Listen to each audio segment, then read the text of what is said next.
Hey there, and welcome to another episode of the Designated Pundits. I'm Bob, here with my co-host Scott and Jason Longshore. Today we are previewing the 2025 Major League Soccer season for Atlanta United.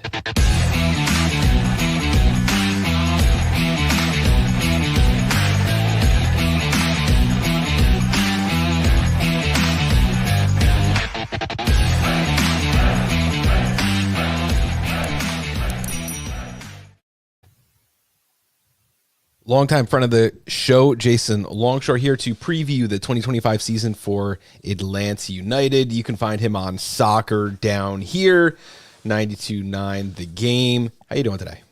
Doing good, doing good. It's been an interesting day in Atlanta, and kind of good timing to have this discussion this evening.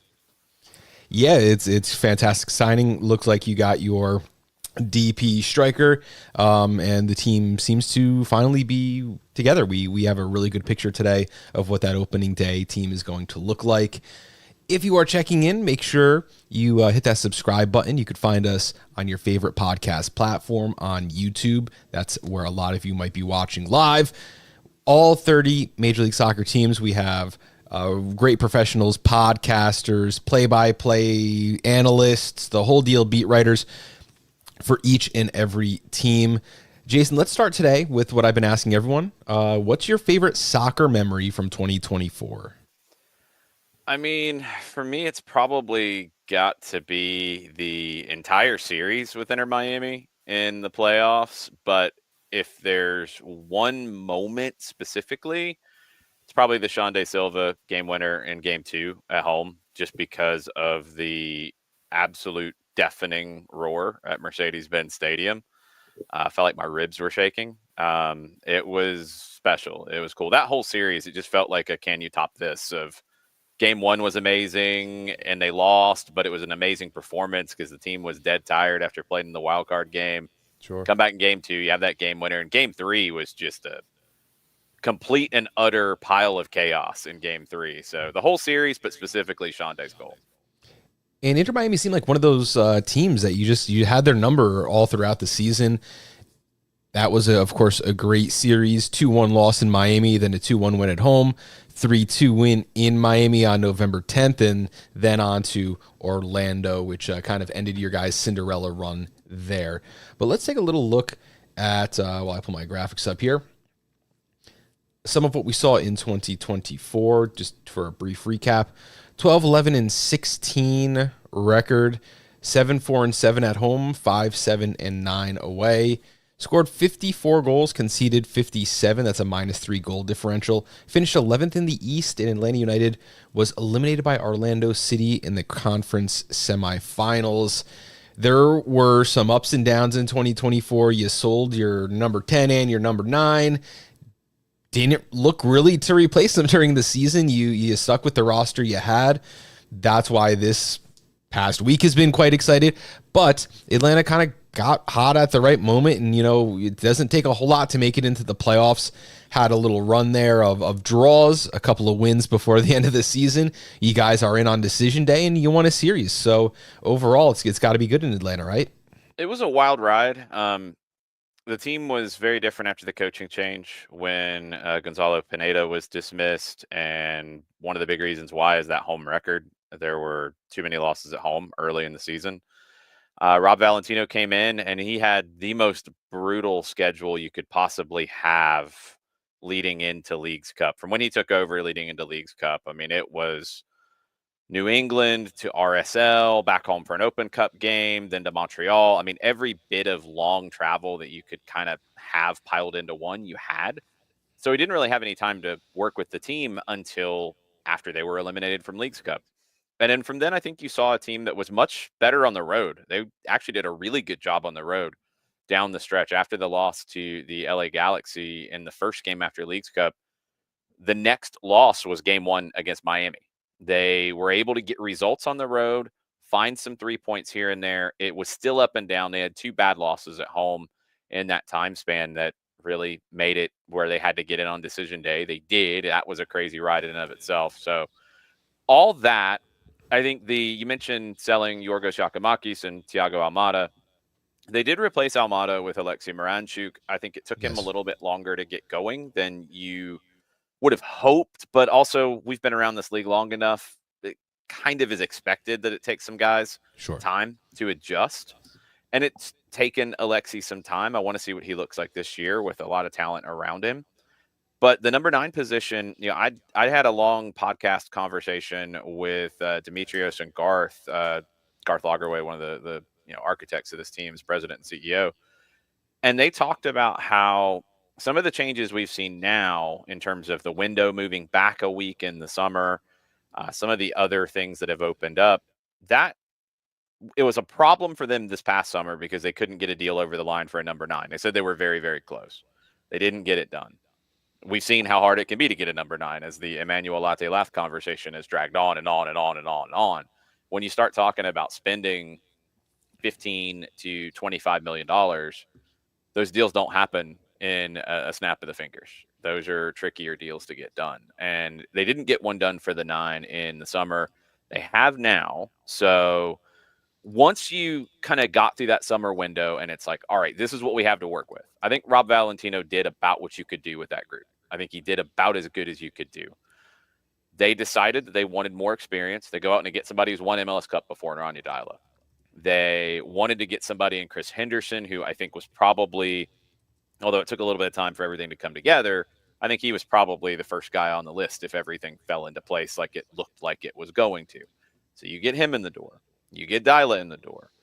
You start working on the transfer market. You start working on those additional signings, and Miguel Almiron becomes available, and you go do that. And then you get a number 9 who I feel like has been linked with Atlanta United for weeks now. You finally get the deal done. So you've done everything you said you were going to do when Yakimakis and Almada left. I don't think it was from a lack of trying that it didn't happen in the summer window last year. I think it's just the nature of these kind of deals. Yeah. It's there now, and now you're expected to go and be an MLS Cup contender. Absolutely. I mean, with that attack, it should be, a much different story than what we saw last season, because this defense wasn't terrible. They weren't bad at all. But the 54 goals, that's something we want to see kind of improved on a little bit. Yeah. Let's take a look at the contributors here. Yeah, Sabo Lobzanije, 9 goals, 3 assists. That's as close as I'm getting today on that name. Danny Rios, 7 goals, 3 assists. Yeah, Tago Almada, 6 goals, 1 assist. Jamal Tiare, 6 goals. Yakamakis with 5 goals and an assist. Brooks Lennon with 7 assists. And John De Silva with 2 goals and 1 assist during the regular season. This is not what we're going to expect to see in 2025, that's for sure. And there was a revolving cast of characters. I mean, Jamal Tiare with his 6 goals, he looked very, very good in bursts and Struggled to stay had healthy. availability issues, right? Yeah, that was always the issue. I think in moments he looked really, really good, got streaky at times, and was finding the back of the net consistently, but just really struggled to stay healthy. He did enough to earn himself another contract because he was out of contract at the end of the year. He comes back. Daniel Rios doesn't. He was on loan from Chivas. You've added Keiman Togashi, a forward from Japan, who I like what I've seen so far, but you are always going to go get a starting number 9 and spend a lot of money on it. And by all accounts, that's going to be Emmanuel Latte Lath.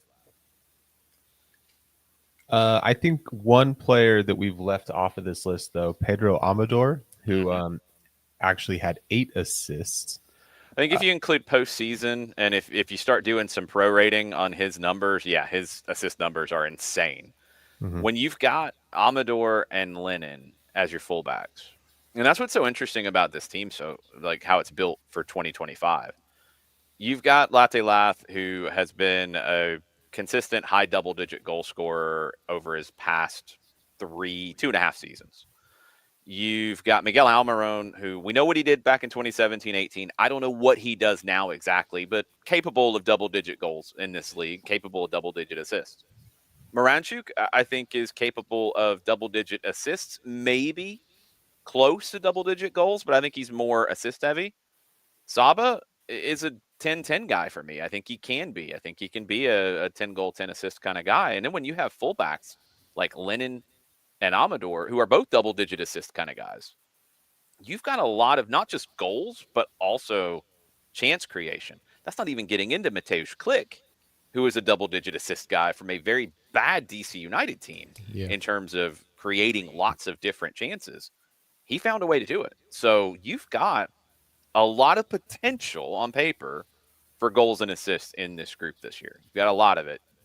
We've seen this before. You just got to produce.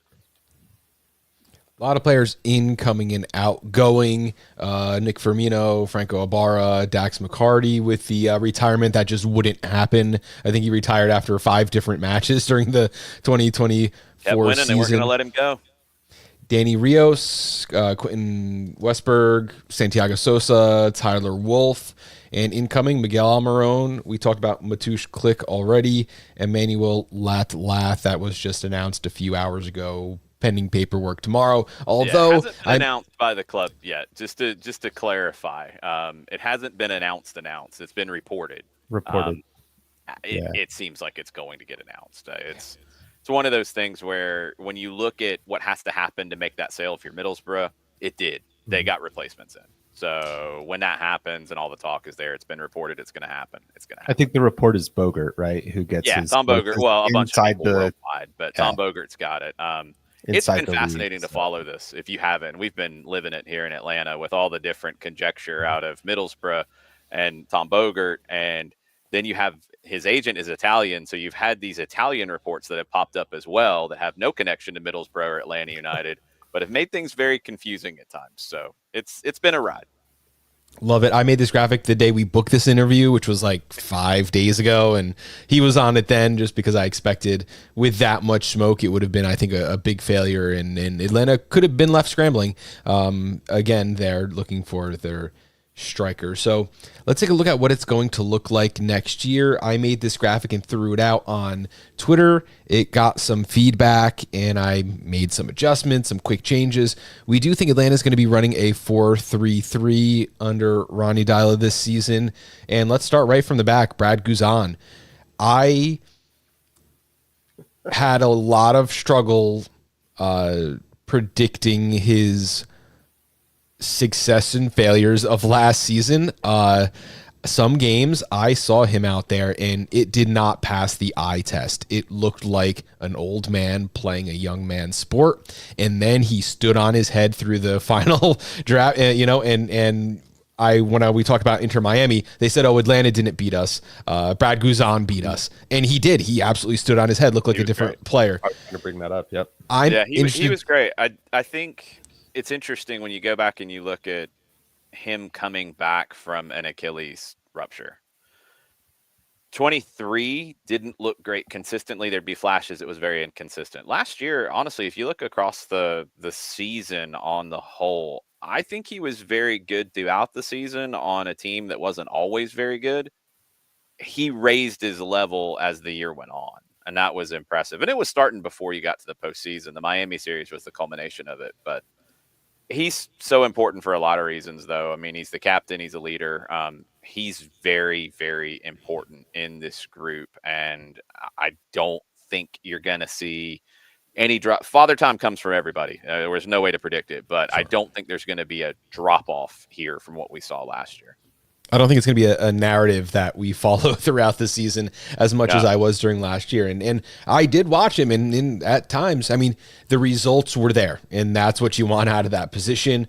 The life of a goalkeeper is weird. You know, you make a good penalty save, and everyone loves you. You let a couple stinkers go by, and, you know, it's tough. It's tough. I get it. You get blamed for things that aren't your fault. That happens, too, as a goalkeeper. Yes. Yeah. They get overall, dry, and then everybody's like, "Why did they make that save?" And you're like, "Well, yeah, absolutely." Let's look at the center backs now: Derek Williams, Stan Gregerson, and Lewis Abram. You got Noah Cobb down there somewhere. What's your best pairing, and how do you think the depth chart's working out here for the center backs? I think that's the pairing, Derek Williams and Stan Gregerson, but they both have to stay healthy, and neither one was available on Saturday for the preseason match against Birmingham. Gregerson has had some injury issues since arriving. I think he's been a little inconsistent because of that. Every time he gets going and gets into a nice bit of form, there's been an injury. We'll see if that's just bad luck or if that continues into this upcoming season. Derek Williams, another one that, look, Father Time, it will happen at some point, and I thought he slowed down at times as the year went on, but very important from a stabilizing factor on that back line. And I think you really want him to stay healthy, and it wouldn't surprise me if they're just being very careful with him in preseason and his minutes. Behind him, Luis Abram is a very steady reserve, borderline starter. I think he'd start for a lot of teams in this league. Kind of quiet, kind of reserved. I thought he played very well against Miami in that playoff series. Most everybody did. They raised their game for that. But Abram is a really good distributor. He's very good on the ball. Maybe not as physical as Williams or Gregerson. Morales and Cobb are the up-and-coming guys out of the academy. Morales is bigger, more physical. Cobb is one of the fastest guys in the team, covers a ton of ground. I think he's better in the air than he gets credit for. And he's gotten better with the ball at his feet. So you're in a position where you have 5 center backs for 2 spots. I think the veterans in Gregerson and Williams will get the starting nod, but they're going to be pushed by Cobb, Morales, and Abram. Now, Cobb was the one guy who people were pushing back online, saying he's number 3. You got to move him up on the depth chart. You got to get him on that graphic. But I think when you're looking at it from and look, it's a graphic, and getting into it. Like Abram would be the left-sided center back replacement. Cobb would be the right-sided center back replacement. So it would depend a little bit on who's out as to what you might do. Morales can play on either side. He's played on the left and the right. I think they're all going to get time this season, honestly. Yeah, if I'm ranking them purely just based on quality, I'd probably put Cobb 3rd as well. But Abram's right there too. Like it's very close between those two. But Abram is very left-footed, and Cobb is going to be on the right side. So it's a little bit about which spot is open between Williams or Gregerson. Sure. Now, let's move up to the fullbacks. What are the fullbacks responsible for, and how do you see the pecking order laying out? We have Amador and Brooks Lennon when they're healthy out there. Lennon, I think, is starting with an injury. Yeah, he injured the shoulder in the Miami series and went out, and he had surgery. So we haven't heard an updated timeline on him. I don't know if the surgery was along the lines of the Duncan McGuire surgery, which, you could be looking – and I haven't heard. I don't know if you're talking about close to midseason, if you're talking about the middle of the first half of the season when he's back. He has been working out, but he hasn't been training with the team. So that would make you think that it's not imminent that he is back and competing for minutes.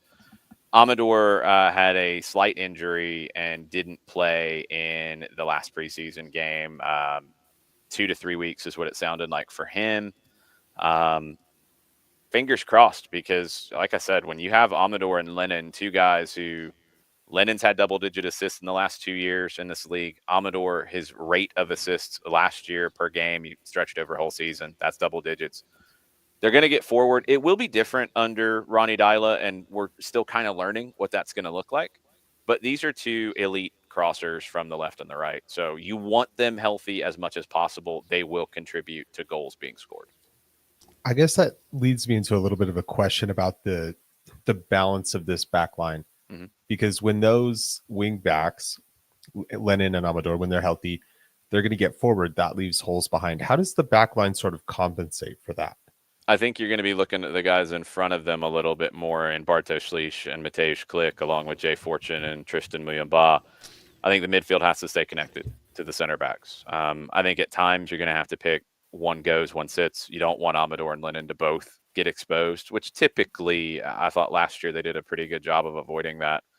But yeah, you've got to be careful in that because they are so important. And I think with Almiron, with Saba, you're talking about 2 wingers who are maybe more goal dangerous than just the old school get down the flank, pumping across.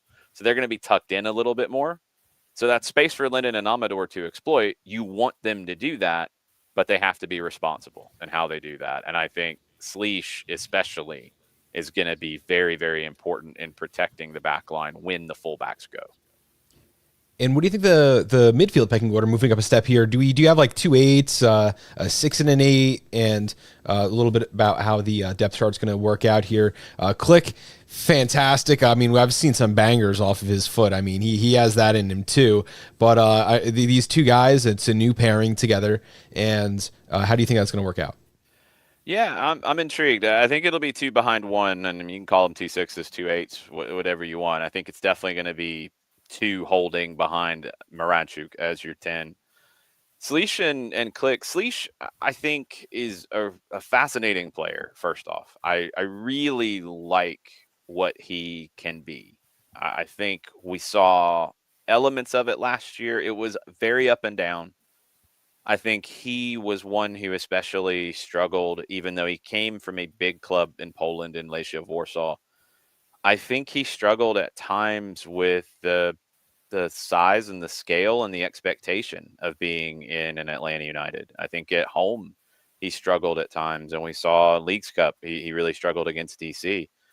I think he's got the potential to be a top 6 holding midfielder, whatever we want to call it. I think he's got that potential to be one of those top guys in this league. I really do. It's just got to be consistent. And the question this season with Moranchuk really needing him on the ball more, with Almiron and Saba flying, with your fullbacks who can fly, can Slish be that very selfless holding midfielder that does the good of the team bit, where he might not get forward as much. He might really be very positional in protecting that back line when everybody else is flying around him. Can he be that? And can he be good enough defensively in those moments to do that? I think he can. It's just the consistency. Click will help him, though. You know, you're talking about 2 Polish players. They did not play together on the national team. They missed one another. Slish is there now. Click retired before Slish got there. But Slish should be somebody that would be looking up to a guy like Mateusz Click and what he's done in his career. So I think that's going to help him a lot. But also, don't forget the 2 guys behind them in Tristan Muyumba and Jay Fortune. Jay Fortune, Dax McCarty told us after the last game in Orlando last year that Fortune was one of the 3 or 4 best players in the team down the stretch last year and for most of the season. Muyumba came in and was really good in the second half of 2023. Struggled last year at times. I thought he was very up and down. He was dealing with some injury stuff as well. You're going to have a lot of competition there. And I think that's what you want if you're Ronnie Dyla. You know, you've got, like we talked about at center back, Luis Abram can start on a lot of teams in this league. Noah Cobb and Efrain Morales should get more time. They would on a lot of teams in this league. They might not here, but they've got to push the first 2 guys so they can be the best versions of themselves. Same in the midfield. Slish and Click are probably penciled in as the starters in that holding midfield duo. Jay Fortune started a lot of games last year. He's not going to give that up without a fight. Tristan Muyumba came here and started a lot of games in 2023. He's not going to give that up. So I think you're going to see a ton of competition there, and maybe at times a decent bit of rotation to keep everybody fresh. Now let's before we move up to the wings, let's talk about the number 10, Alexei Moranchuk. We saw a little bit of what he had to offer during last season. Now, for someone who hasn't watched a whole lot of Atlanta United, what does he bring? Is he like a ball distributor? Is he more of a Puig, dance around with the ball at his feet kind of guy? What do you think he's going to bring to the team when they're at full strength? I think in that context, I would say more distributor than dribbler for sure. I think he got a little more comfortable running at guys last season as the year went on, but he's much more of a quick release kind of guy. He's going to give the ball and get the ball back, and he's got a magical left foot. He created more chances last year, especially once he got into a little bit of a rhythm, maybe after he had been here for 5-6 games. He created more chances than I thought at times. I mean, I remember in the playoffs going back through the recent form of these guys, and I'm like, man, you know, Moranchuk hasn't scored a lot of goals. He hasn't had a lot of assists. He needs to be more. And then you start going back and looking, and it's like, man, he created the 3 best chances of the game. You know, like, I think he's got that quality. He can give more. We get into these situations sometimes where price tag dictates expectation. And that can be a really unfair spot for some of these guys, especially a guy like Alexi, who I think needed time to adjust. He now has a new manager to adjust to. I do think the style that we're seeing emerge with Ronnie Dyla in 2 preseason games and training sessions, I do think he can thrive in it. I really do. And especially when you get guys who can fly around you. He doesn't have to be fast. He doesn't have to dribble guys. He's got Saba, who's going to run all day, every day. He's got Miguel, who's going to do the same thing. And he's got Latte Lath, who is very fast. All he's got to do is ping it and open the game up for these guys. And he's got the fullbacks, again, who are going to get forward. So he's going to have a lot of space to work with. He's just got to make the right decisions and take advantage of the pieces around him that he's going to have this year. So let's talk about those wingers then, and maybe the role that they're playing. You talk about them kind of flying around. Is that going to be once again a big part of the goal threat? Are you looking at those wingers to really help carry the goal scoring load? Yeah. Or are they also more like chance creators? I think both. I think in a perfect world, you're talking about two guys that are between them 20 goals, 20 assists. And however that falls, if one has 12 goals and 6 assists and the other has more assists, whatever. I think they're both capable of being double digits in each. I really do. They're also really versatile. And that's what I like about this. And I think if you're Ronnie Dyla, you've got to be just thrilled about having that attacking trio behind the number 9 that Almiron, we saw him a lot on the right at Newcastle towards the end of his time there. He played pretty exclusively through the middle here in Atlanta over his 2 years. He played as an 8 at Lanús. He's played on the left as well because he's left-footed. So he can play anywhere across the front 3. No problem. Saba, we saw on the left and the right, very interchangeable. No problem. He's right-footed. He can cut in on the right foot from the left. So if you want to go that way, if you want to play 2 inverted wingers, you can. Saba on the left cutting into the right foot, Miguel on the right cutting into the left foot, really going to goal, really looking to support in terms of the goal scoring, but also, again, creating that space for the fullbacks to get forward. Moranchuk, he's played on the wing before too. He's played on the right and cut in on the left foot. So you've got a trio that, however it starts, and my hunch would be, and this is absolutely a hunch, based off Saba playing more from the left side on Saturday in Birmingham. Luke Brennan played on the right when Saba was in. I wouldn't be surprised if you see Saba on the left, Miguel on the right, Moranchuk in the middle. But I also wouldn't be surprised if 20 minutes into the game, they're all in different spots. Yeah. That's just how I think the game is going to go. Yeah. That LA Galaxy loved doing that last time, but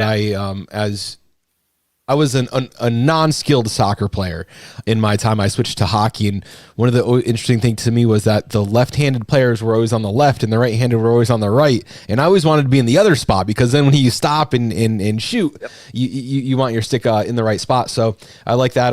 Johnny Russell's a guy who comes to mind, as a left-footed right winger. So I'd love to see that there. Overall, I think you guys went from a pretty mediocre attack to the best front 3 in Major League Soccer. Asterisk, maybe Austin might have that with you, but I really think that this is really cooking with fire. I love this depth chart, and I love what Atlanta's done this offseason. It's funny when you go back to the beginning of last season, there were people saying the same thing about the attacking 4 when you had Yakimakis up top, Almada as your 10. What we had Saba and what we had seen from him in a limited period of time in 23, and same with Sean De Silva. Sean had a foot injury that was a problem for him all season long, and he did not deliver. The left wing was an issue all season long. So now you've got an even better attacking quartet, I think. Yakimakis, I think it was fairly clear as things started getting talked about and things were said later on that he was angling for more money pretty quick after a really good 2023. And he ended up at Cruz Azul in midseason. That was not part of anybody's plan. It wasn't expected. So that became an issue. Thiago, I think you knew Almada was going to go to Europe at some point, and he took a stop down to Botafogo and won Copa Libertadores and won a Brazilian league title along the way. But you knew that was coming. You've made the moves to replace those guys. And I think from what was a good group to start 24, you are better in 25. But before we move on to our storylines, we didn't talk too much about Emmanuel Latelath. For those of us who maybe haven't seen the scouting and stuff on him, can you just really quick give us a little preview of what his strengths are? I think what's jumped out to me in watching and getting to know him a little bit, and I want to see him up close. I want to see him in training. I want to see how that looks. But speed, but both speed and quickness. So I think some guys you see at the 9 who are fast, but fast after 3 or 4 steps, and then they can run the 40 and blow past you. I like that Latelath. He's fast. Like, he's got 40 speed, but he also is inside the 18 really quick and really decisive at finding little pockets of space and finishing. I like that combination from him. I like that he's a player who, came up through the Atalanta Academy. This is a club that has developed a lot of great players. So you've got that pedigree. Now, he didn't break through there. He ended up on loan to a lot of different Italian lower division clubs. He broke through in Switzerland, went to Middlesbrough, had a great year. I think this season, little bit of a slower start because he had an offer from Ipswich Town to go to the Premier League on the last day of the summer window. It was a large one. It was £20 million. And Middlesbrough was not in a position to take it because they didn't have their replacement lined up. Hence why I think maybe this one dragged on a little bit longer. I think that got in his head a little bit. His agent kind of insinuated as much in some conversations with media in Middlesbrough. But then he started producing again. And while this stuff has been going on, this is maybe what jumps out to me the most about him recently. While all this has been going on, and I'm sure your head's getting turned when people are talking about this kind of money and whatever salary is in front of him. And I mean, it's life-changing, right? And it hasn't been distracting for him. He's still produced for Middlesbrough. So I like that mentality. I'm hoping we see that here. On paper, it's a lot of speed, a lot of fluidity, and playing at Mercedes-Benz Stadium, you can really take advantage of a fast team. And I think this team has that. We'll see if it all fits. Love it. Yeah, I'm looking at his stats here. 16 goals in 34 matches in the Swiss Super League. Then 16 goals, 1 assist in 23-24, 11 goals, 1 assist this past season. So he's proven that he can score at that level in championship soccer, which is a very difficult place to play. So I really can't wait to see what he brings here in 2025. Some storylines here. Can Atlanta compete with teams like Miami? I'm going to go ahead and say yes. I think that this is the most complete front four in soccer, and it was on the heels of a back line that was also very good. I see nothing that would keep them from being day one. When I'm doing my rankings, they're going to be in the elite tier. They're going to be one of the top 5 teams in Major League Soccer. Yeah, I mean, I don't like to put on rose-colored glasses, but I agree with you. On paper, this team is that. I mean, competing with Miami, I think Miami's such a fascinating top team in MLS. I mean, they won the Supporter Shield. They set a record. But they were a bad defensive team. I mean, a bad defensive team. And not enough teams were able to exploit it because they were so good offensively that they could paper over being a bad defensive team. In the series with us in the playoffs, like, losing Yannick Bright is what derailed everything.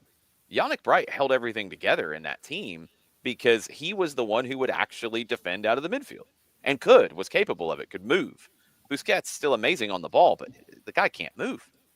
He can't run. So if you can exploit that bad defensive team, Miami can be gotten at. You just can't give up 5 goals along the way. That's the problem.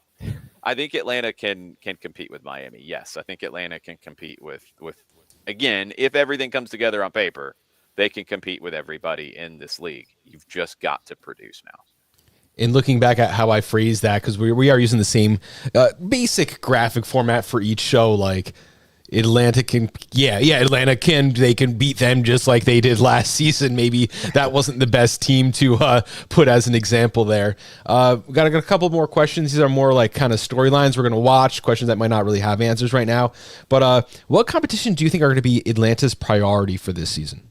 It's an interesting one. I mean, they're in Leagues Cup, which is a tournament that this team has never done well in. So I think that kind of annoys them a little bit. So I like the format for Leagues Cup as well. I like playing 3 Liga MX teams in a a kind of modified group stage, and then if you get to the quarterfinals, you're playing another one. I like that. I think that'll help sell it a little bit better. I think that will be important, and it's at a point where, and I'll be curious to see how it feels this year without taking the break. When you take the break, you can almost look at it as a completely separate portion of the season, sure, and you don't have to prioritize or not prioritize. Now you might have to pick a little bit, but Atlanta's not an Open Cup. They're not in CONCACAF. They could be a little bit fresher than some other teams at times. So I'll be curious to see that. I don't know if Supporter Shield is like a big deal. I'm not sure. Depends on who you talk to about how people feel about that trophy. I like it for the pure fact that I don't care about the shield. I want to know that for each series through the playoffs, I'm playing at home. And I think for Atlanta, that could be a huge factor. Although we may not be saying we want the shield. No, but we would like to play everyone at home in the Eastern Conference playoffs. Yeah, I mean, you want MLS Cup. I think that's going to be the priority here, no question. But that doesn't mean you don't go after the shield as well. It doesn't mean you don't go after Leagues Cup as well. I do think I'm with you. I think seeding becomes really important. So Leagues Cup is early enough that you're not going to have to not prioritize it at that portion and go after a league game instead. I don't think you will be. I'm curious to see how the East is this year, because if you go back last year, I think the Eastern Conference was brutal. It was really competitive, and the margins were very, very small. I think there might be more gaps between the tiers in the East this year, as we're seeing, Sure, news like Cucho leaving Columbus, waiting to see what Cincinnati is going to look like with Acosta maybe leaving, but maybe Evander coming in. So I don't know if the East will be quite as brutal. There might be more of those opportunities to maybe rotate a little bit more. That last year, where Atlanta was last year, you couldn't because you were scrapping for every point. But I think just where the East was in general, outside of Miami's regular season, anybody could beat anybody. Yeah. And when you look at the playoffs, that's exactly what it was. Orlando was awful the first half of the season, got super hot, best team, and they went to the conference final. Red Bull, I mean, I talk about them all the time. I am a Red Bull fan after all. That's a team that if you light a match, man, they're going up. And with the changes they've made this season, the whole season, they would have been at least a top 3 team in the East. If they they were night and day with him and without him. I'm a dork with the numbers. If they had him for the whole season and we just projected the points per game that he had when he was there in his limited chances, they would have been second. They would have been tied with Columbus Crew. So would not surprise me. They were so different with him than without him. And that's the league. That's the league. So it's going to get really interesting with all that. Sorry, whenever anyone makes a comment, I'm throwing the graphic up over your face. That is the way the thing works, not the way I'm trying to do it here. Last one is kind of, does Almiron bring the same production as his first stint in Atlanta? And there's really no answer to this. We're just going to find out by watching. But I did pull up his stats, and I found that he had 17 goal contributions in his first season, 23 in his second season. That was amazing because he was 22, 23 years old at the time. But I think a lot of his legend had to do with his huge sale fee and the fact that we could still watch him in the Premier League each and every week, with regularity some point afterwards.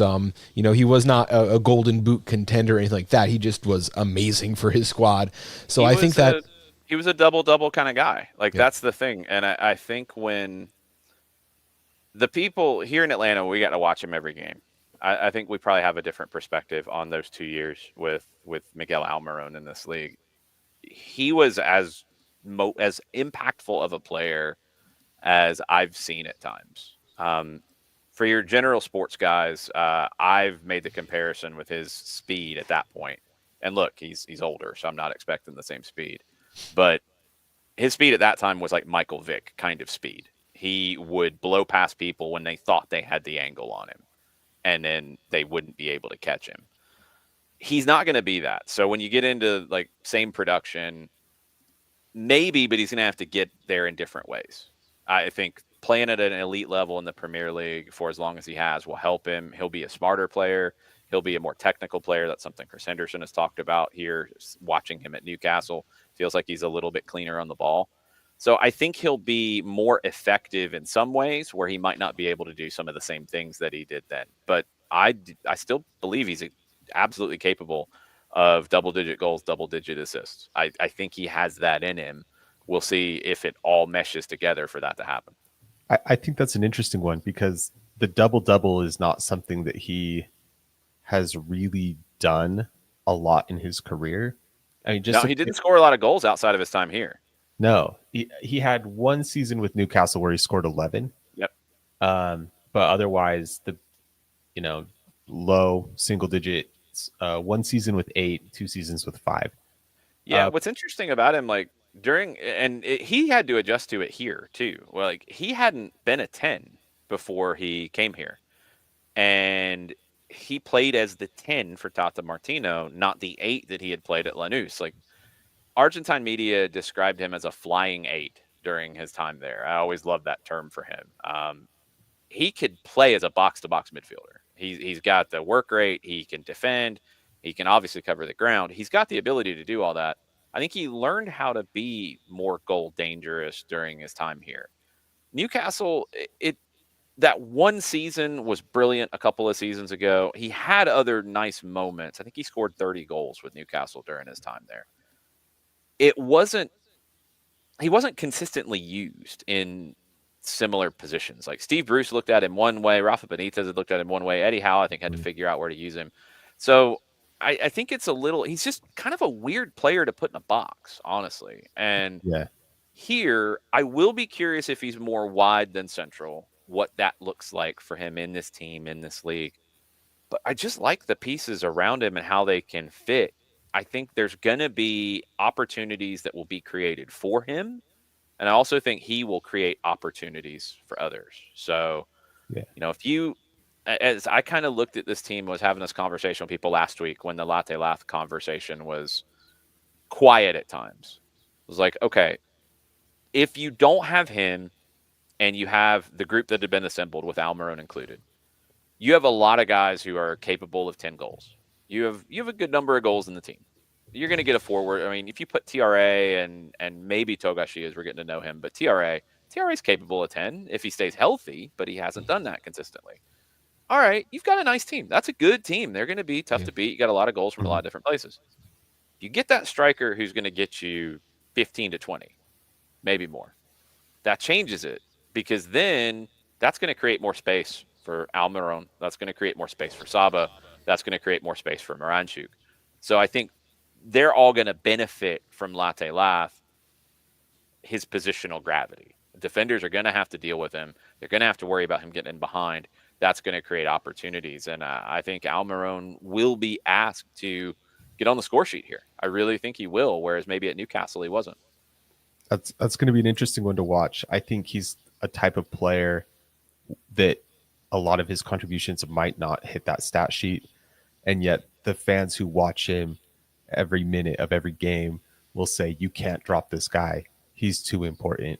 That's what he turned into at Newcastle. It was really cool to see them take to him. I love that because getting to watch him here, I mean, he's the same guy.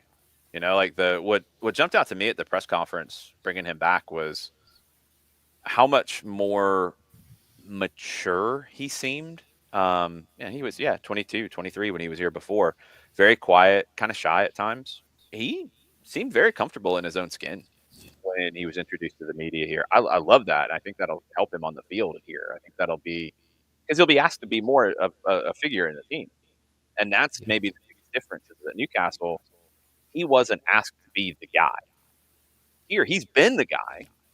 And I think, he'll be asked to be one of the guys, like one of the main guys carrying this team. So he's capable of it. But I wonder if we almost do what we did in 2017, where A lot of people were introduced to him with the 2 goals in the snow in Minnesota. And then it was quiet for a little bit from him on the offensive side. And the Houston game was the big breakout where he had the hat trick. But the conversation going into that was he's got to produce more. He's got to finish in the final third. He's got to get assists. He's got to get goals. Where are they? They started to come. And I think he got a little more comfortable, built that relationship with Joseph Martinez at that time and the guys around him. If he can create that attacking quartet that we've talked about, if they can find synergy, he'll be asked to be a big contributor, but not the only one. And I think that could really be a dangerous thing for the rest of the league. Let's round out because we are up against it here. The first 3 questions here are predictions. What is a realistic outcome? What's the team's best possible outcome? And what's the team's worst possible outcome? I think the worst possible outcome is outside of a home playoff game. The 6, 7, 8 turn. I don't think that's extremely likely, barring some major catastrophic injuries, some other kind of event going on here. And I think that the realistic and the team's best possible outcome are much closer. There's not a lot of deviance I see here. And I think that they should be looking at a 2nd, 3rd, 4th spot in the Eastern Conference. I think that is optimistic, but also completely realistic for what this squad has put together, being what they've done historically and being the changes they've made this offseason. I really, really like it. And hopefully with some health, you guys can do that. On the inside, how do you feel? Kind of the same way. Like I think, if you're not in the top 4 in the East, I think that's going to be seen as a disappointment. Now, 2022 was kind of that year as well when you were coming into Gonzalo Pineda's first full season. That was the kind of expectation. And then you had Brad Kazan and Miles Robinson with Achilles ruptures. So things can happen. And you have to keep that in mind when we have the conversation after the fact. But right now, as the team's constructed, you're absolutely like minimum 4th is where you have to be thinking. And you should be thinking about competing to win the East in the regular season. You're absolutely thinking about competing for trophies, whether that is Supporter Shield, whether that is MLS Cup, whether that's Leagues Cup, as many as you can compete for. I think that's the ambition of this group, the way that they're constructed and the way that the conversation has been. Looking now at a couple of dates circled on the calendar, opening up at home against Montreal Impact. That game you have to hit the ground running because then you head to Charlotte, host Red Bull, host Inter Miami. This is all in, stretch, and then to FC Cincinnati. Who knows what they're going to be putting on the field at that time. It has a chance to be really brutal, but we're going to learn about this team real quick, and that's going to be really exciting for us in that last week of February, first month of March. Jason Longshore, thank you so much for being a part of our show here. Always great to have you on. We'll have to, not be strangers. See you sometime before the preview next season. It was great talking with you. Scott, any final thoughts? No, thank you so much, Jason. This is a really exciting team. I think Atlanta's going to be a must-watch team pretty much all season. That first Sunday night soccer game in Atlanta with Miami coming to town is going to be a spectacle. That's the one that I think might put that new franchise for the league, the Sunday night soccer package, on the board. Absolutely. And if you guys are with us live at 8:53 at 9 o'clock on the dot, we'll be here with the Revolution recap, a team that is in for a completely different show than this one was. So tune in there. Make sure you hit that subscribe button, the bell icon, to get notified when we go live. You can find us on your favorite podcast platform. Go to thedesignatedpundits.com for some easy links on how to subscribe. Thank you guys and have a great night.